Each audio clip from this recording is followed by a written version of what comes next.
Bem-vindo ao dia 54 de 365 lendo a Bíblia. E estamos no livro de Números. E hoje os capítulos são 28, 29 e 30. E o que eu quero compartilhar com vocês está no capítulo 28. E trazer uma reflexão. O que você tem dado continuamente a Deus? No capítulo 28, a partir do verso 1, nós lemos: O Senhor disse a Moisés: Ordene aos filhos de Israel e diga-lhes: tenham cuidado da minha oferta, do meu alimento para as minhas ofertas queimadas, do aroma agradável, para me trazer essas ofertas no tempo determinado. Diga aos filhos de Israel: esta é a oferta queimada que vocês devem oferecer ao Senhor, dia após dia, 2 cordeiros de um ano, sem defeito, em holocausto contínuo. Um cordeiro será oferecido de manhã e o outro ao crepúsculo da tarde, junto com 2 litros da melhor farinha, em oferta de cereais amassada com 1 litro de azeite batido. É um holocausto contínuo que foi instituído no Monte Sinai, de aroma agradável, oferta queimada ao Senhor. A libação que acompanha o holocausto será 1 litro para cada cordeiro. E esta libação de bebida forte ao Senhor será oferecida no santuário. O outro cordeiro você oferecerá no crepúsculo da tarde, como a oferta de cereais da manhã e como a libação que a acompanha. Você o trará em oferta queimada de aroma agradável ao Senhor. O que me chama a atenção nessa questão, então assim, o capítulo 28 e também o 29 vai falar sobre ofertas. Como ofertar ao Senhor, né? Só que o que começa me chamando a atenção é que ele fala dessa questão da oferta diária.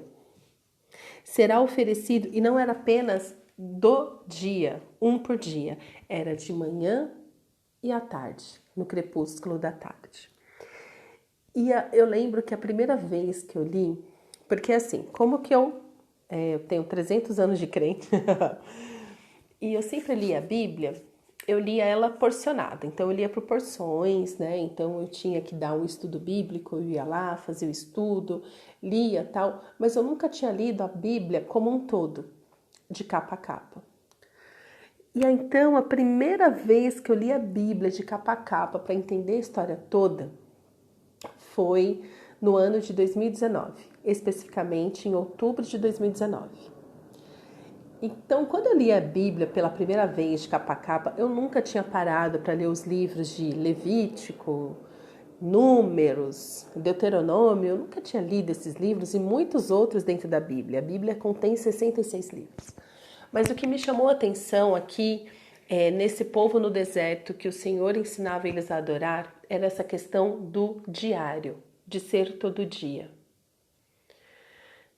E eu lembro que na época que eu li a primeira vez sobre isso, eu percebi o quanto eu era tendenciosa, o quanto eu só buscava o Senhor quando eu achava que deveria. Só que quando o Senhor vai ressignificar, vai restaurar a nossa vida, nossa comunhão com Ele, Deus fala, é diário, é todos os dias, é sobre Ele, não sobre o quanto eu preciso dEle, é sobre adorá-lo. E o quanto eu preciso adorá-lo, não porque Deus é carente, mas porque eu preciso saber o meu lugar. Eu preciso saber quem é o meu Deus, quem é o meu Pai. Eu preciso amar a Deus, não porque Ele é carente, mas amar a Deus faz eu saber para que eu nasci, para que eu estou aqui. Então nós vivemos em tempos onde as pessoas elas estão carentes. Na verdade, toda e qualquer geração que se afasta do Senhor vive essa carência de propósito, de visão, de por que eu estou aqui. E é a nossa vida com Deus, é a nossa vida centrada nele que fala por que eu estou aqui, qual que é o meu propósito. Então, a primeira vez que eu li isso, que eu comecei a entender realmente como Deus se relaciona conosco e o que Ele espera que nós façamos para Ele, é que as coisas começaram a mudar, não no Senhor, porque Ele é imutável, mas a minha percepção de quem é este Deus tão poderoso, que nós cantamos. E o que me chama a atenção é que hoje nós focamos muito no culto do domingo, nós focamos muito em rituais, nós focamos muito em fazer por merecer, quando o nosso foco deve ser adorar o Senhor o tempo todo, todos os dias. Não apenas no domingo, quando vamos até a igreja. Não apenas ao conversar com alguém, porque achamos que aquela pessoa vai nos dar uma porção de Deus, vai falar conosco, vai ter uma palavra do Senhor para as nossas vidas. Não. O nosso foco está em amar Jesus, em conhecer Jesus e ter uma vida real com Jesus. Deus não está distante, Deus está perto.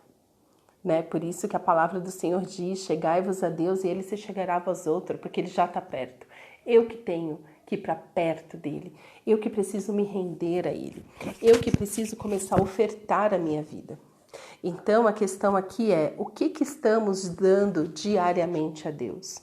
O que nós estamos ofertando para Deus? Será que nós temos ofertado para Deus uma oração feita com muita preguiça? Quem aqui já ouviu que, tá tudo bem se você orar e dormir no meio da oração, porque Deus entende, né? Então, a gente fica muito neste plano de Deus entende, Deus entende, Deus entende. Deus sabe de todas as coisas. Ele sabe? Com certeza. Ele entende? Com certeza. Mas cadê a sua parte do sacrifício? Cadê a sua parte de... Não, primeiro vem Deus na minha vida. E eu preciso ofertar para Deus o melhor do meu dia, o melhor da minha clareza, o melhor do meu entendimento, o melhor do meu trabalho. É por isso que depois que a Bíblia começa a desenvolver, em Provérbios nós lemos muito isso, e no Novo Testamento também com muita força, a questão assim, faça tudo com excelência como se fosse para Deus. O salmista também diz, entrega o teu caminho ao Senhor, é o salmista ou Provérbios, enfim, você entendeu. Entrega o teu caminho ao Senhor, né? Busque o Senhor e Ele se chegará a você, Ele considerará os desejos do seu coração. Por quê? Porque a gente se distrai com muita facilidade e acaba que a gente começa a dar os restos para Deus. O que sobra do nosso dia, o que sobra do nosso tempo, o que sobra das nossas emoções. Então, assim, também tem aquela, a gente só busca Deus quando a gente está na dor. Você só busca o Senhor quando você está na dor porque você acha que Ele é o cara que vai realizar o milagre sem te pedir nada em troca. Eu sei, é duro saber disso. Deus é um Deus de milagres? Sim. Deus é o Deus do impossível? Sim. A obra da cruz é completa? Sim. A graça do Senhor é infinita, bondosa, perfeita? Sim. Mas cadê você em tudo isso? É muito infantil da nossa parte achar que Deus vai querer que a gente seja como eternos bebês, que fica mamando no peito da mãe, que só chora, a mãe vem dar o peito e para de chorar. E chora mais um pouquinho, a mãe vem, troca a fralda, a mãe, o pai vem, troca a fralda e para de chorar. E a gente começa a desenvolver um relacionamento com Deus neste nível. Eu choro, então Deus tem que me dar para eu parar de chorar. Eu sujei, eu fiz caca aqui, Deus tem que vir me limpar. E a gente nunca sai dessa infantilidade. Por quê? Porque a criança, conforme ela cresce, ela começa a buscar os pais para aprender com os pais. Quem aqui convive com uma criança de 2, 3 anos que fica o tempo todo, o que é isso? Por que, mamãe? Por que, papai? Quem é papai? O que, né? Então a criança começa a falar, começa a saber quem ela é, quem é o papai, quem é a mamãe. E a nossa vida espiritual com Deus não é diferente. A gente tem que começar a buscar Deus, conhecer Deus, falando, Pai, por que, Pai? O que é isso, Pai?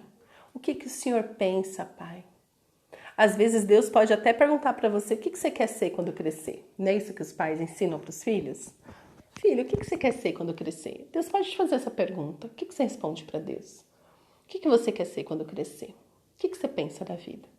Então Deus, Ele chama a gente, Ele cuida de nós ali na primeira infância com certeza, nos amamenta, nos sustenta, limpa as nossas cacas, as nossas sujeiras, mas a nossa fé precisa crescer. Nós também temos que buscar Deus para perguntar por quê, para quê, com o quê, o que eu faço com isso? Diariamente. E não porque Ele pode nos dar algo, mas porque o amamos, porque o conhecemos. Sabemos que Ele é maravilhoso, que Ele é perfeito, que Ele é o Deus do impossível, o Deus criador dos céus e da terra. Me adotou como filha, Ele é meu pai. Ele é meu pai. Então, se você teve um bom pai ou não também, Deus é o seu pai. Eu ouvi um podcast onde o pastor ele falava o seguinte, ele falava assim, quando nos relacionamos com Deus, somente com Deus, nós nos sacrificamos, porque Deus exige sacrifícios. Então ele fez ali um paralelo de deuses, né? E como se você leu sua Bíblia até aqui, você sabe, né, que os deuses, eles exigem sacrifícios, requer sacrifícios. E ele fala assim, porém, o Pai, o Deus Pai, nós nos relacionamos com Ele através de honra, honrando este Pai.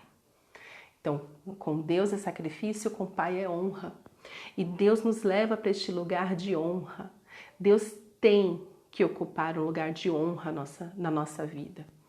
Porque Deus é carente? De maneira alguma. Ele continua sendo bom e perfeito. Mas se nós, na nossa percepção, nós não honramos a Deus, nós estamos colocando outra pessoa, outra coisa no lugar de Deus, estamos honrando esta coisa. Então tem pessoas que honram uma doença, honra uma tristeza, honra uma mágoa, honra uma decepção. A vida dela gira em torno de tristeza, de mágoa, de decepção, mas não ao redor de Deus. Ela honra as suas dores do passado, ela não honra Deus. Então, as ofertas contínuas falam sobre isso. Onde estava, o que você está ofertando diariamente para o seu Pai? Para o seu Pai. Para o seu Pai. Você tem dado restos para Deus ou você tem dado o seu melhor, porque você sabe que Ele é o seu Pai e é com Ele o seu compromisso em primeiro lugar. Amém? Pai, te pedimos perdão, Senhor, porque temos acostumado a te dar restos. O resto da nossa energia, o resto da nossa alegria, o resto o nosso cansaço, a nossa preguiça. Temos te dado o pior, Senhor. Nos perdoa, Pai. Perdoa, Senhor, a nossa infantilidade, a nossa imaturidade. E eu te peço, Senhor, nos leva para um lugar de maturidade, de crescimento em Ti. Nos ensina, Senhor, a Te honrar com tudo que temos, com tudo que somos. Que possamos, Senhor, nos prostrar diante de Ti e Te adorar, porque o Senhor é digno de toda honra, de toda glória, de todo louvor. Ó Pai, nos ensina a ofertar o melhor que temos. Nos ensina, Senhor, a olhar para o Senhor como o nosso Pai, digno de toda honra, de toda glória, de todo louvor. Obrigada, Pai, porque o Senhor faz tudo perfeito, porque o Senhor faz nova todas as coisas. E eu te peço, Senhor, eu te peço, meu Pai, purifica-nos, liberta-nos e que possamos viver algo novo em Ti. A partir de hoje, em nome de Jesus. Amém.